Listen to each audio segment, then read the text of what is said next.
Сәлеметсіздер ме? Бүгін біз 2-90-ның жиынтық бағалауын талдайтын боламыз. Бірінші есеп: берілген әріпті өрнекті мәндер жиынымен сәйкестендір. Мәндер жиыны, яғни мүмкін мәндер жиыны бізге берілген бөлшектің бөлімін нөлге айналдыратын сан болмау керек. X-тің орнына қандай сан қойсақ, X азайту 4 өрнегі нөлге айналып кетеді. Ол үшін X азайту 4-ті нөлге теңестіреміз. X тең болады 4. Яғни X 4-ке тең болса, онда бізге берілген өрнектің бөлімі нөлге айналады. Олай болса, X 4-ке тең болмау керек.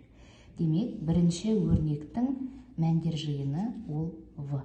Яғни 4-тен өзге сандардың барлығы.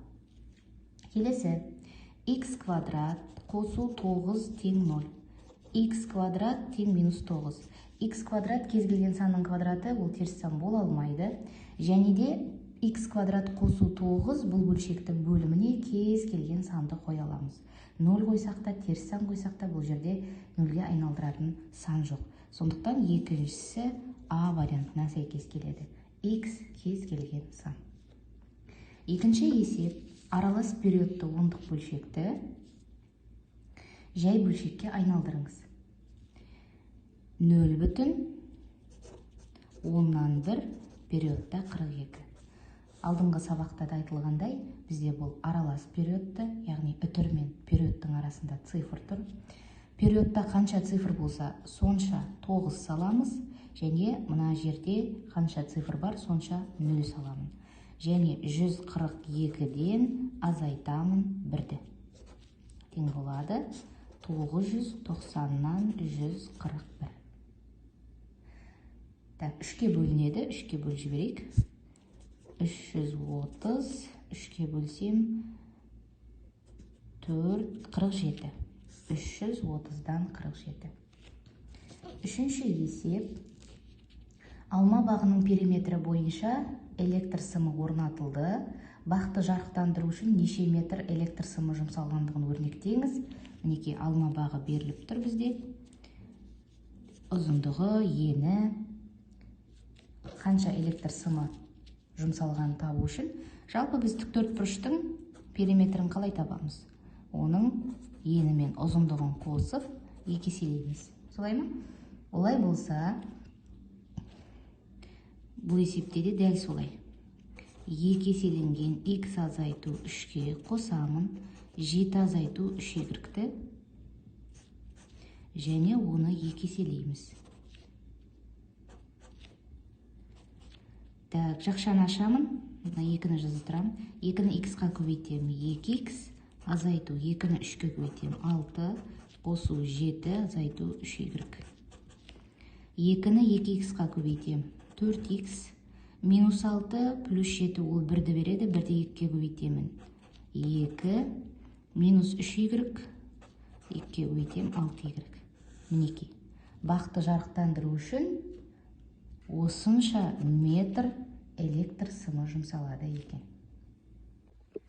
Төртінші есеп: есептеңіз. Бізде ондық бөлшек пен жай бөлшек араластырылып берілген екен. Қалай шығарсаңыз да өзіңіз білесіз. Мысалы, жай бөлшекті ондық бөлшекке, немесе ондық бөлшекті жай бөлшекке айналдыруға болады. Так, мен мына жерде минус 9,8-ден 5-ті ондық бөлшекке айналдырып жіберем, осы жай бөлшегімізді. Так, 8-ді 1000-ға келтіремін, ол үшін мен алымында бөлімінде 125-ке көбейтуім керек. Міне, 125-ті 8-ге көбейтсем 1000 шығады. 4 ойда 16, 0, 2 ойда. Олай болса, бұлай жазамын. Минус 9,1000-нан 125-ті 5-ке көбейтеміз. 5, 2 ойда, 12, 1 ойда, 625.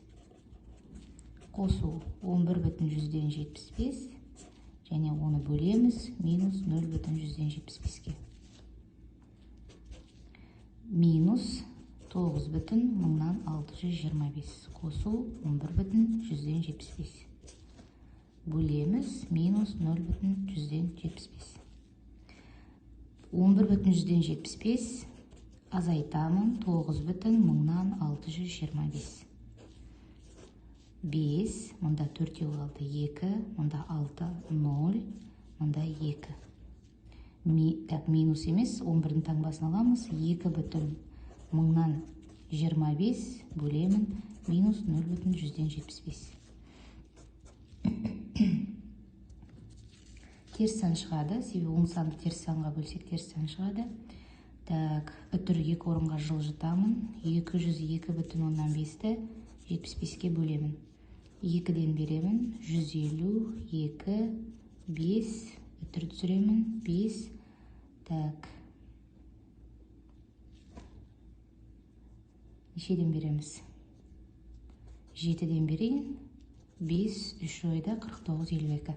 Минус 2 бүтін 10-7 шығады. Келесі есеп 5-ші. 2 бөлмелі пәтердің тұрмыстық қызмет үшін дәулет айына 11.500 теңге төлейді. 11.500 теңге. Оның 30%-ын газды пайдаланған үшін, яғни осы ақшаның 30% тауып аламыз қазір. Так, 5-тен 3 бөлігін телефон және интернет желісін пайдаланған үшін төлейтін болса, электр энергиясына қанша төлейді? 11.500-дің 30%-ын тауып аламыз. 11.500 бізде 100% болса, оның 30%-ы X.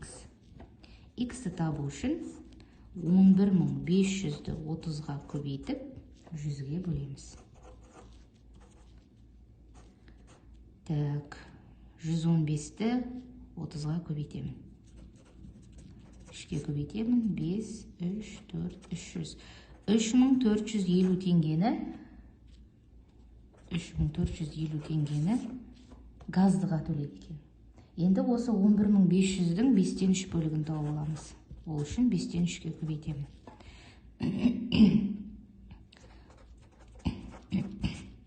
5-ке бөлемін. 2-ден беремін. 10, 15, 3-тен беремін.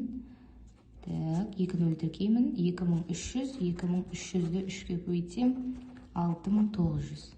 6900 теңгені телефонға және интернетке төлейді. Енді электр энергиясына қанша төлейтінін табу үшін 11.500-ден аламын. 3450 қосылған 6900. 6900-ге 3450-ді қосамын. 0, 5, 3, 10350. 11.500-ден азайтамын 10350-ді. Сонда 1150. 1150 теңге бұл сонда электр энергиясына төленеді екен. 6-шы есеп. Егер x минус 1,5 болса, y 2,3 болса, мұна берілген өрнектің мәнін табуымыз керек. Ол үшін бірінші осы өрнекті ықшамдап аламын.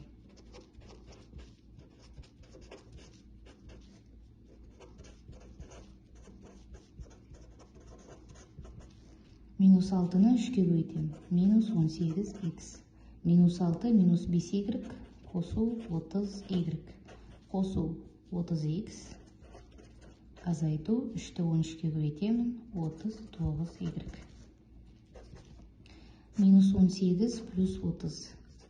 12x. 30y минус 39 минус 9y. Енді орындарына қоямын. 12-ні көбейтемін минус 1,5-ке, азайтамын. 9-ды көбейтемін 2,3-ке. 12-ні 1,5-ке көбейтемін. 0, 6, 2, 1. 180 және 1 орын тұр айырамын. Минус 18. Азайтамын. 9-ды 2,3-ке көбейтемін. 7, x ойда 18, 20. 20,7. Минус 38,7 шығады. 7-ші есеп. Әсел x килограмм құлпынай, ал Айнұр оған қарағанда 2 есе артық құлпынай терді. Әсел x теретін болса, онда Айнұр 2x килограмм терген. Мақсат екеуінің тергенінен 5 килограмм құлпынай кем терді. Яғни x-қа қосамыз 2x және одан алып тастаймын 5 килограммды. Олар барлығы 13 килограмм құлпынай терген болса, балалардың әрқайсысы неше килограмм құлпынай терді? мынау бізге Әселдікі, Айнұрдікі және Мақсаттікі. Енді осылардың үшеуін қосамыз.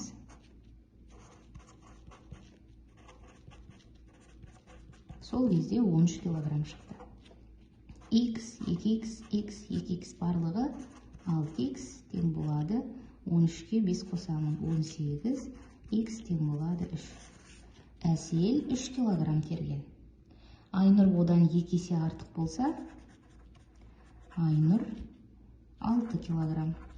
Әсел 3 килограмм. Ал Мақсат, осы Айнұр мен Әселдің терген құлпынайлардың салмағынан 5 килограммға аз терді. 3-ке 6-ны қосамыз 9, одан 5 аламын 4 килограмм терді.